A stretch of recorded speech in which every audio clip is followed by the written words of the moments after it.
Hi hello வணக்கம். நான் உங்கள் சுபாஷ். மித்தம் ஒரு சிந்தனையில நீங்க எதை பத்தி பேச போறோம் அப்படின்னா, மன உளைச்சலுக்கு உள்ளாகாதீர்கள், பிறகு எவ்விளைச்சலும் உங்களால் காண இயலாது. எதனால அப்படி சொல்றோம்னா, ஒரு மனிதனுக்கு முக்கியமா அவசியமா தேவைப்படக்கூடிய ஒரு விஷயம் என்ன தெரியுமா? நிதானமான மனநிலைமை தான். நிதானமான மனநிலைமை இருந்துச்சுன்னா நம்ம ஆசைப்பட்ட மாதிரி எல்லா விஷயங்களுமே நம்மள வந்து சேரும்.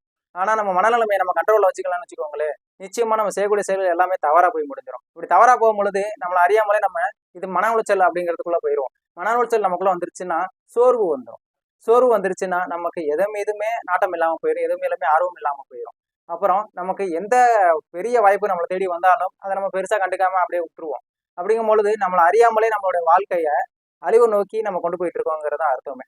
அதனால ஒரு விவசாயி தன்னுடைய நிலத்துல ஒரு பயிரிடும் பொழுது தன்னுடைய நிலத்த முன்னாடியே அது உழுது அது வந்து இது தயார்படுத்துவான்.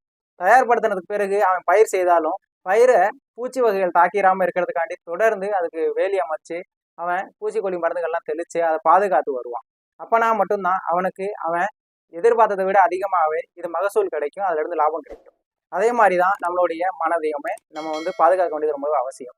அதாவது எதுல இருந்து பாதுகாக்கணும்னா தீய எண்ணங்கள் நமக்குள்ள வந்துடாம இருக்கிறதுக்கு நம்ம வந்து நல்ல எண்ணங்களை கொண்டு அதை நம்ம பாதுகாத்து வந்தோம்னு வச்சுக்கோங்களேன்.